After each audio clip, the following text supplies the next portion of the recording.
एकूण खर्च आतापर्यंत किती झालेला आहे? साधारणपणे 2025च्या ऑगस्टमध्ये आपण KYCची प्रक्रिया सुरू केली आणि त्या KYCच्या प्रक्रियेमध्ये आपण 6 महिन्याची मुदत, पहिल्या कालावधीमध्ये 1 महिना, नंतर आणखी विनंती आली, आणखीन 2 महिने, त्याच्यानंतर आणखीन 2 महिने आणि मग शेवटचा डिसेंबर 31 पर्यंत आपण KYCची मुदत दिली होती. त्यानंतर सुद्धा ज्यांनी KYC 31 डिसेंबरपर्यंत केलेली आहे, पण त्यांच्या KYCमध्ये काही त्रुटी राहिलेल्या आहेत, आपण त्यांना सुद्धा ते दुरुस्त करण्याच्या दृष्टिकोनातून एप्रिल महिन्यापर्यंत त्यांना संधी दिली आणि 31 KYCची प्रोसिजर साधारणपणे न केलेल्या महिला जवळपास 60 लाखापेक्षा अधिक आहेत, ज्यांनी कधीच KYC ही या योजनेअंतर्गत केलीच नाही.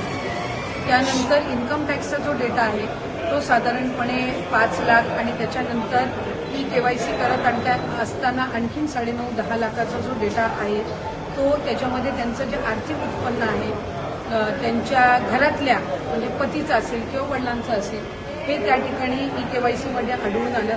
अशी साधारणपणे एक 14-15 लाखाची त्या ठिकाणी संख्या आहे, ज्यांच्याकडे वाहनं होती आणि वाहनांमुळे त्या ठिकाणी त्यांनी अर्ज भरलेले होते, पण तरी वाहनं त्यांच्या नावाने असल्यामुळे असा काही 4.5-5 लाखाचा डेटा आहे आणि त्यामुळे ज्यांना वारंवार संधी देऊन सुद्धा KYCची प्रक्रिया झाली नाही त्यांना त्या ठिकाणी योजनेचा लाभ आणि जे काही नियम आणि निकष ठेवलेले होते त्यानुसार या योजनेचा लाभाच्या दृष्टिकोनातून सरकारने त्या ठिकाणी निर्णय घेतला आणि कुठलीही पात्र महिला ज्यांनी KYCची प्रोसिजर केलेली आहे आणि तरी सुद्धा तिला त्या ठिकाणी लाभ मिळत नाहीये, अशा पद्धतीचा कुठल्याही पात्र महिलेवर अन्याय किंवा त्या लाभार्थीवर अन्याय हा विभाग म्हणून किंवा शासन म्हणून केला जाणार नाही.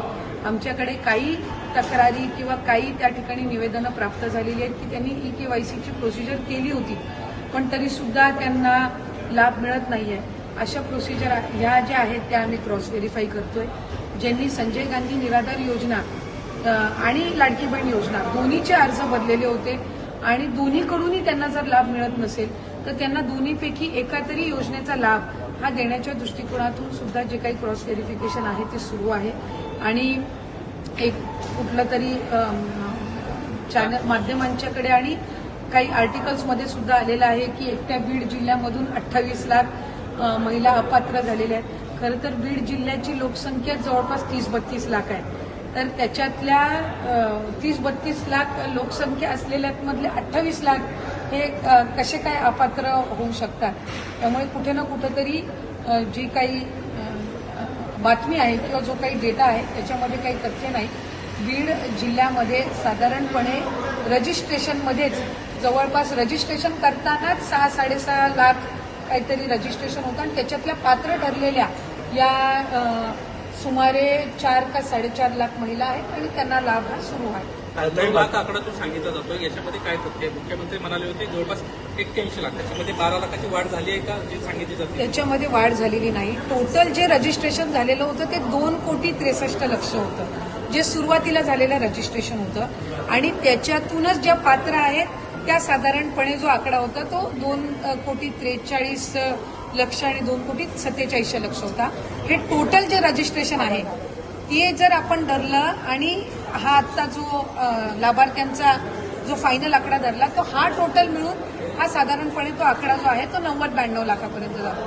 पण टोटल रजिस्ट्रेशन 2,63,00,000 होतं, त्याच्यातले कदाचित म्हणजे त्याची नोंद धरून हा कदाचित हा डेटा येत असेल, पण साधारणपणे आत्ताच्या घडीला आपण 1,67,00,000 ते 1,70,00,000 सुमारामध्ये हा जो आहे तो डेटा पूर्ण KYCची प्रक्रिया केल्याच्या नंतर हा त्या ठिकाणी आपल्याकडे आहे आणि मूळ जे रजिस्ट्रेशन झालेलं त्यासहित जर ऍड केलं तर त्यानुसार तो येतोय आणि म्हणून प्रत्येक 2-2, 3-3 महिन्यांनी अशा पद्धतीचे जे काही वेगवेगळे लॉजिक्स किंवा लॉजिस्टिक्स धरून जे आकडे येतात त्याच्यामुळे हे कन्फ्युजन आहे.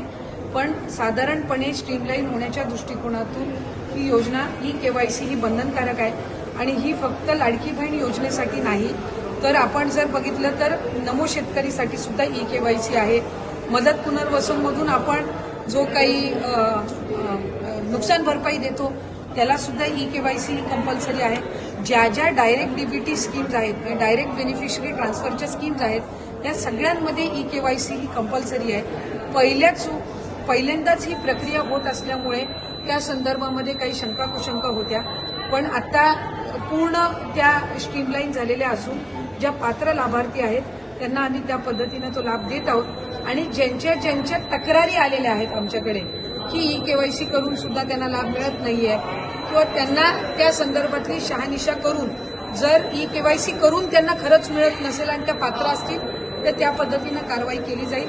पण EKYC करून सुद्धा जर या दुसऱ्या म्हणजे समजा त्यांची वाहनं असेल किंवा इन्कम टॅक्सच्या याच्यामध्ये ते बसत नसतील किंवा दुसऱ्या कुठल्या स्कीममध्ये ते कुठला लाभ घेत असतील आणि त्या कारणाने असेल तर स्वाभाविकरित्या त्यांना ज्या दुसऱ्या स्कीमचा लाभ सुरू जाईल, पण लाडकी बहीणचा त्यांना त्या पद्धतीनं तो लाभ काही पुढे कंटिन्यू करणार. आतापर्यंत किती रक्कम जी आहे ती महिलांना गेलेली आहे, एक्झॅक्ट आकडा किती आहे ज्या पात्र होत आहेत आतापर्यंत? अपात्र महिलांची आतापर्यंतची संख्या किती आहे आतापर्यंत? अपात्र महिलांची साधारणपणे मी पात्र महिलांची तुम्हाला सांगते की 1,67,00,000 इतकं आपण जे लास्ट डीबीटी केलेलं आहे ते सुमारे त्या याचं गेलेलं आहे. म्हणजे EKYCची प्रक्रिया पूर्ण झाल्याच्या नंतर ज्यांनी EKYC केलेली नाही किंवा जे इन्कम टॅक्सच्या याच्यामध्ये जो काही डेटा आम्हाला तिथून मिळाला त्यानुसार जो इंटिग्रेट केलेला डेटा असेल, RTO कडून जो मिळाला त्यानुसार जो इंटिग्रेट केलेला डेटा असेल किंवा ज्यांनी EKYCची प्रोसिजरच त्या ठिकाणी फॉलो केलेली नाही, ह्या सगळ्याच्या अंतिम आलेले जे पात्र लाभार्थ्यांची आहे ती साधारणपणे 1,67,00,000 अशा सुमारास आहे. जे पुरुष होते जे लाभ घेत होते त्यांच्याकडनं पैसे रिटर्न द्यायला सुरुवात केली आहे का? पैसे रिकव्हर करण्याच्या दृष्टिकोनातून विभागाच्या वतीने जो प्रस्ताव आहे तो आम्ही त्या ठिकाणी केलेला आहे.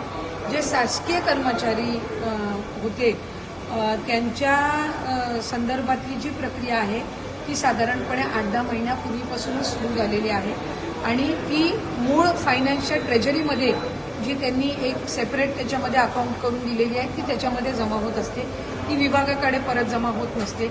आणि जसं राज्याचे मुख्यमंत्री देवेंद्र फडणवीस साहेबांनी सुद्धा काही दिवसांपूर्वी सांगितलं की जे पुरुष आहेत आणि ज्यांनी महिलांच्या नावाने लाभ घेतलेला असेल त्यांच्याकडून जी काही रकमेची वसुली केली जाणार आहे त्याची प्रक्रियेची जी काही आहे ती आपण सुरुवात करतो.